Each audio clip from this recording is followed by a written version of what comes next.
Halo mahasiswa sekalian, Assalamualaikum warahmatullahi wabarakatuh. Berjumpa lagi dengan saya, Dian Mardisa Fitri, dalam perkuliahan Ergonomi dan Perancangan Sistem Kerja kedua.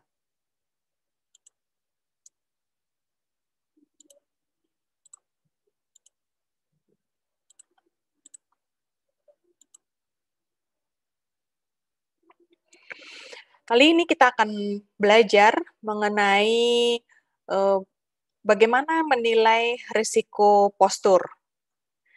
Capaian pembelajaran mata kuliah hari ini adalah diharapkan mahasiswa dapat memahami risiko ergonomi yang berkaitan dengan biomekanika dan dapat mengukur risiko yang terjadi dengan alat ukur yang sesuai. Teman-teman sekalian, ini adalah agenda belajar kita hari ini. Yang pertama, saya akan membahas mengenai Standardized Nordic Questionnaire, kemudian dilanjutkan dengan REBA atau Rapid Entire Body Assessment, dan yang terakhir kita akan belajar mengenai satu tools lagi yaitu RULA. RULA ini adalah Rapid Upper Limb Assessment. Baik, saya akan mulai di bagian yang pertama yaitu Standardized Nordic Questionnaire. Mahasiswa sekalian, ini adalah sumber utama ya, pertama kali Standardized Nordic Questionnaires ini dipublikasi. Standardized Nordic Questionnaire ini adalah sebuah alat untuk menganalisis gejala-gejala permasalahan otot dan rangka. Jadi kita lihat untuk apa sebetulnya SNQ atau Standardized Nordic Questionnaire ini. Tentunya kalau kita lihat di papernya, alat ini adalah alat untuk menganalisis musculoskeletal symptoms ya di dalam konteks occupational health. Baik, SNQ ini memberikan kita sebuah alat screening persoalan ya keluhan mengenai musculoskeletal, di mana SNQ ini memberikan peta tubuh ya seperti yang kita lihat di sini, peta tubuh manusia ini untuk memudahkan responden itu mengenali bagian-bagian tubuhnya. Nah, kita lihat di sini ini contoh ya. Untuk bagian leher, ternyata leher itu mencakup sebagian besar, mencakup sebagian dari bagian kepala bagian belakang, leher hingga sedikit pundak. Lalu bahu juga seperti itu. Ya, ternyata di bagian belikat seperti ini dan mencakup sebagian kecil dari lengan atas. Kemudian jika kita lihat apa saja yang ditanyakan di dalam kuesioner ini, kita lihat yang pertama, pertanyaan-pertanyaan di dalam SNQ ini untuk screening ya, untuk identifikasi keluhan-keluhan mulai dari ketidaknyamanan sampai dengan rasa sakit yang dirasakan oleh responden pada bagian tubuh yang ditunjuk. Nah, ini kita lihat misalnya untuk bagian leher. Kemudian di pertanyaan-pertanyaan berikutnya SNQ ini mengidentifikasi gitu apakah ini ya kita lihat di pertanyaan nomor 2.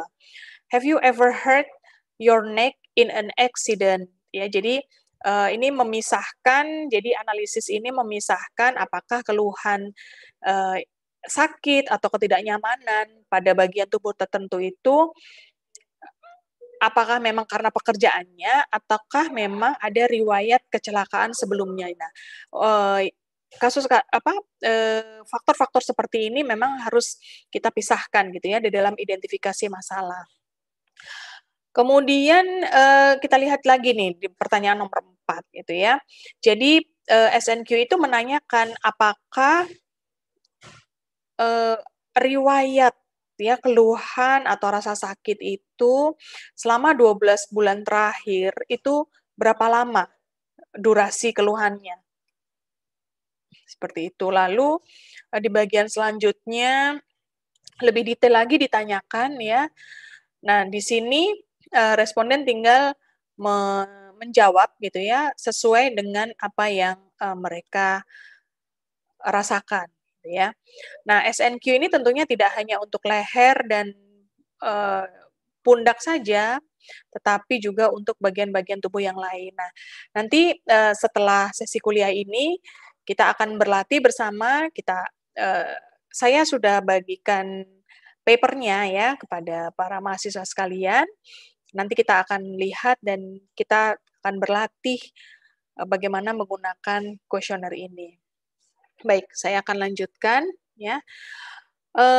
Sebuah contoh penggunaan standardized Nordic questionnaire ini pada penelitian yang pernah saya lakukan gitu ya. Jadi saya menggunakan standardized Nordic questionnaire ini untuk mengidentifikasi musculoskeletal symptoms ya. Responden dari penelitian ini adalah 404 orang pengemudi bus rapid transit Transjakarta. Nah, dari hasil identifikasi ditemukan bahwa dalam 12 bulan terakhir, bagian-bagian tubuh yang dikeluhkan oleh pengemudi Transjakarta itu paling banyak adalah pada bagian betis, kemudian telapak kaki, ya, kemudian di urutan ketiga ini ya yang 6% ada pergelangan kaki, punggung bawah, kemudian pundak dan leher. Nah, pertanyaan berikutnya adalah apakah gangguan itu atau rasa sakit itu masih terasa dalam 7 hari terakhir, dan di bagian mana yang masih terasa dalam 7 hari terakhir. Ternyata identifikasi ini menyebutkan bahwa bagian leher, betis, dan telapak kaki itu adalah bagian-bagian tubuh yang masih merasakan rasa sakit atau ketidaknyamanan ya.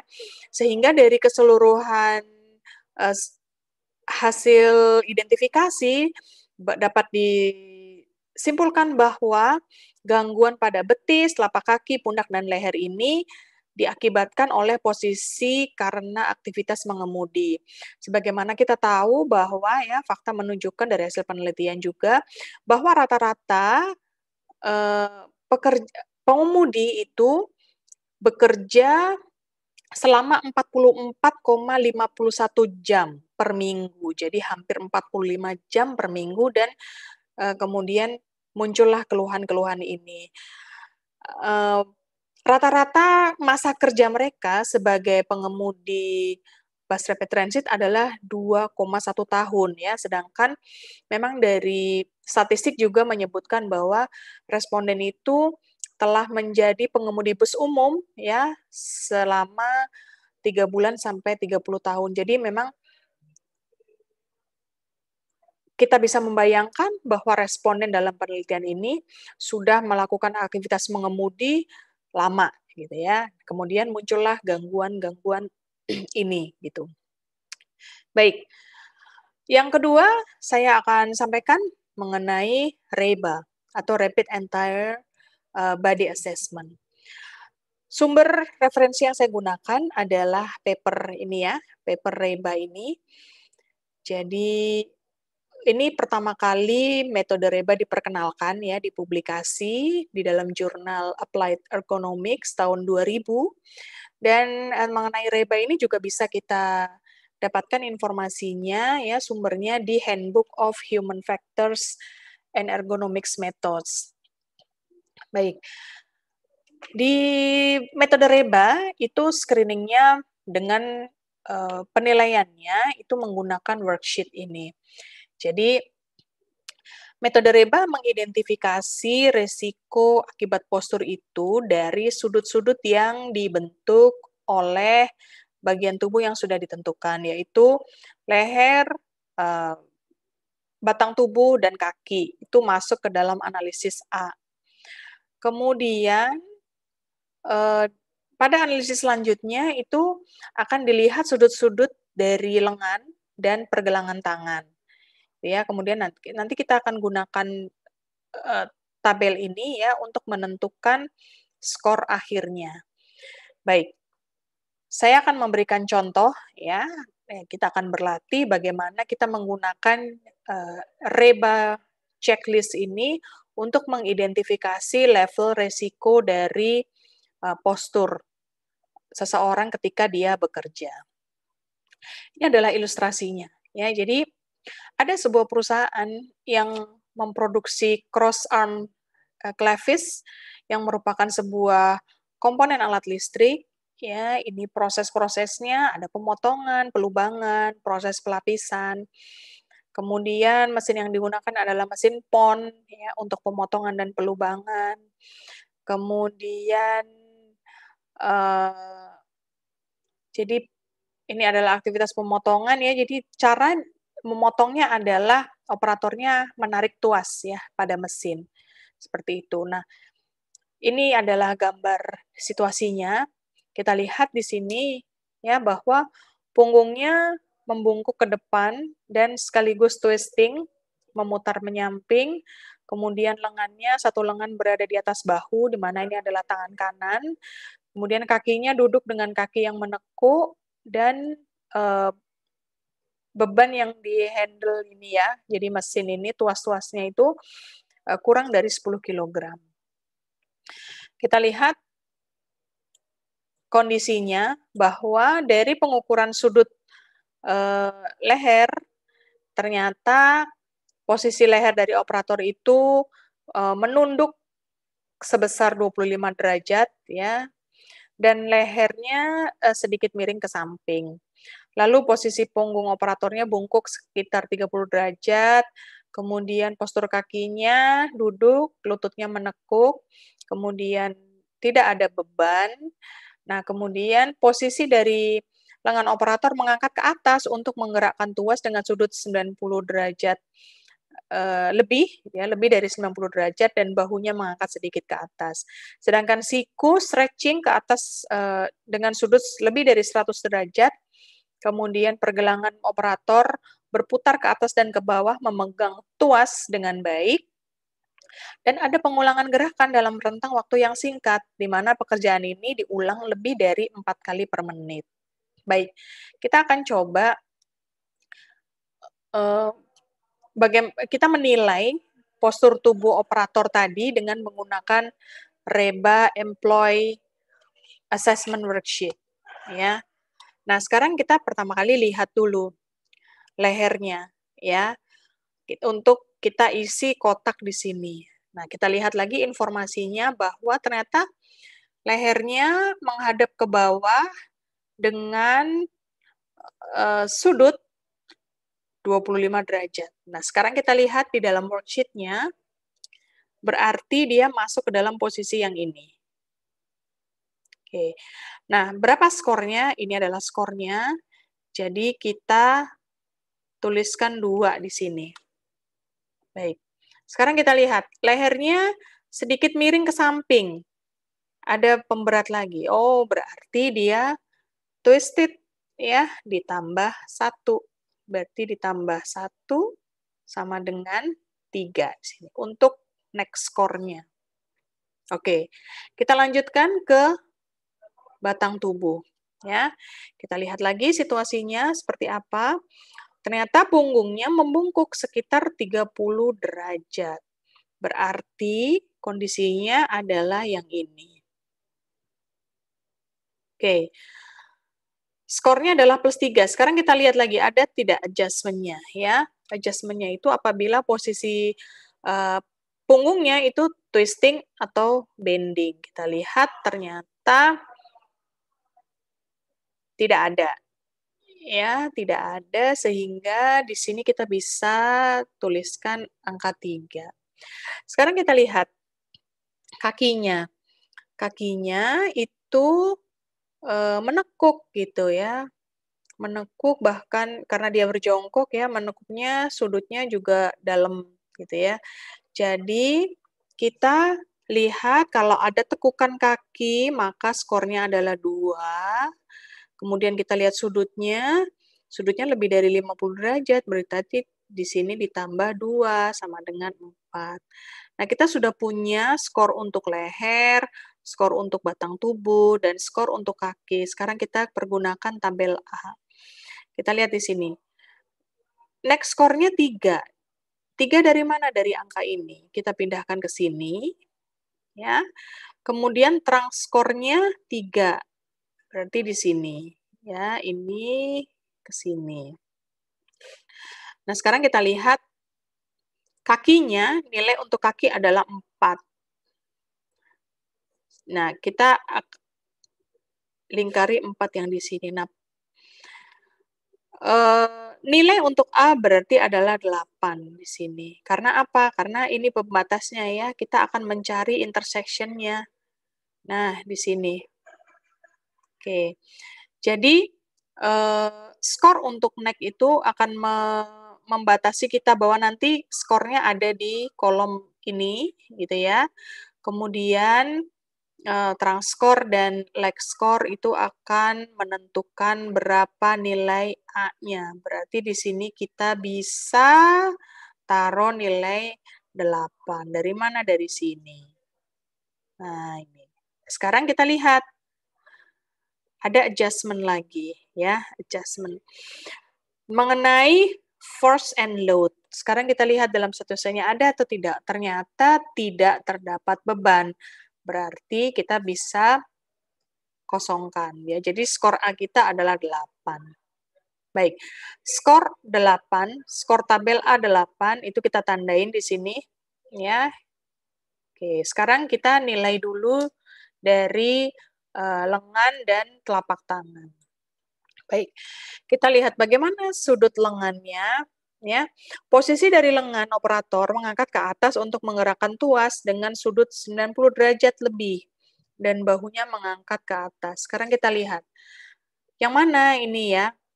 90 derajat. Oh, berarti yang ini. Ini yang paling parah. Kalau kita lihat tangan kiri apa tangan kanan, maka kita pilih mana yang paling besar resikonya.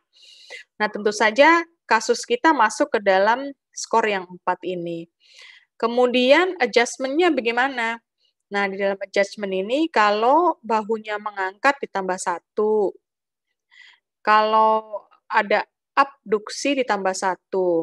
Kalau operatornya dalam posisi yang tiduran itu dikurangi 1.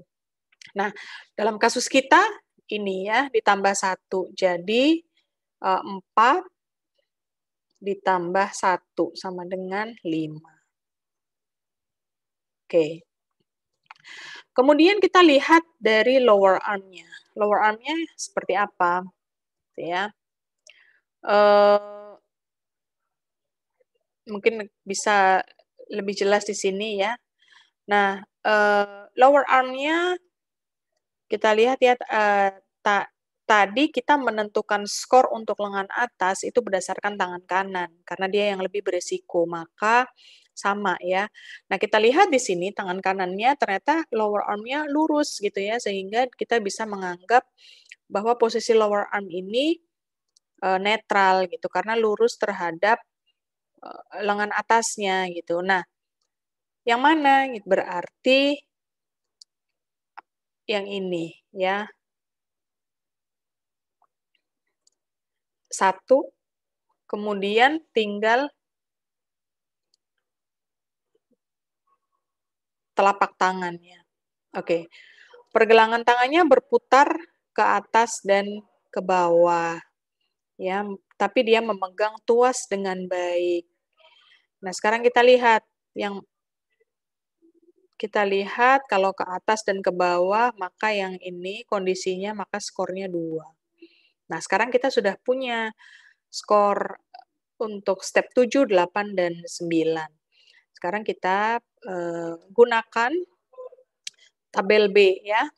Nah, ini untuk upper arm skornya 5 ya, berarti kita bisa tandain 5 di sini.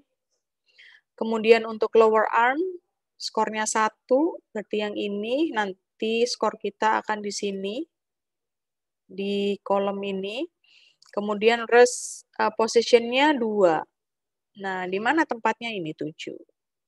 Oke, berarti 7 di sini. Nah, sekarang koplingnya.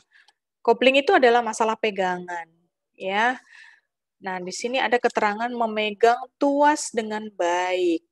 Berarti koplingnya good, ya.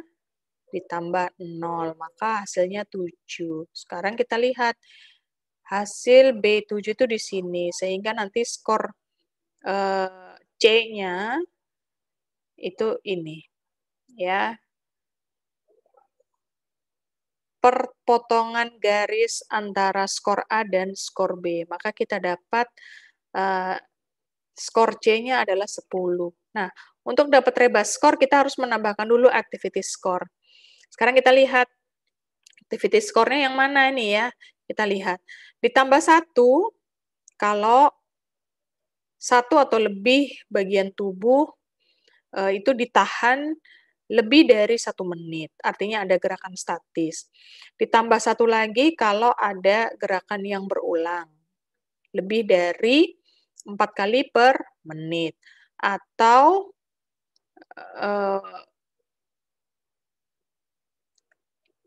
gerakan, ya, jadi operator itu melakukan gerakan yang cepat dan tidak seimbang gitu ya, itu tambah 1. Nah, di sini tidak ada kondisinya gitu ya. Oh, ada nih. Ada pengulangan gerakan ya, lebih dari 4 kali per menit. Berarti ditambah 1 gitu. Jadi skor rebanya adalah 11. Nah, sekarang kita lihat skor reba 11. Ya, baik. Nah, skor reba 11 itu artinya apa? Nah, di sini kita lihat ya. Very high risk implement change. Jadi memang kondisi dari pekerjaan itu adalah very high risk. Nah, reba hanya bisa mengukur skor resikonya ya, tetapi tidak bisa memberikan rekomendasi perbaikannya seperti apa. Oleh karena itu, diperlukan kreativitas dan pengetahuan lain untuk menentukan intervensi ergonomi apa yang paling sesuai pada permasalahan postur kerja ini. Seperti itu. Mudah-mudahan jelas ya penggunaan worksheet untuk reba. Saya akan masuk kepada rula. Nah, ini adalah paper rujukan asli ya dari metode rula ini. Jadi ini adalah alat untuk menginvestigasi work-related upper limb disorders, jadi gangguan-gangguan yang berkaitan dengan kerja di bagian tubuh atas. Oke, ini adalah worksheet dari rula ya, hampir sama dengan reba, jadi cara memakainya juga sama ya, kita memperhatikan sudut lengan atas, sudut lengan bawah, kemudian pergelangan tangan ya, pergelangan tangan, kemudian leher, badan, dan kaki. Nah, cara memakainya juga sama. Jadi kita foto dulu, kita capture dulu posisi kerja operator, kemudian kita ukur sudutnya, kemudian kita cocokkan dengan worksheet ini, kemudian kita tentukan skornya. Nah, seperti itu. Baik, teman-teman, kuliah kita sudah selesai. Mudah-mudahan bermanfaat. Kita akan lanjutkan ya dengan diskusi di kelas. Kita akan berlatih bagaimana menggunakan standardized Nordic questionnaire, reba, dan rula. Saya mohon maaf kalau ada kesalahan. Ya, mudah-mudahan semua bisa belajar dengan baik dan tetap sehat. Dan assalamualaikum warahmatullahi wabarakatuh.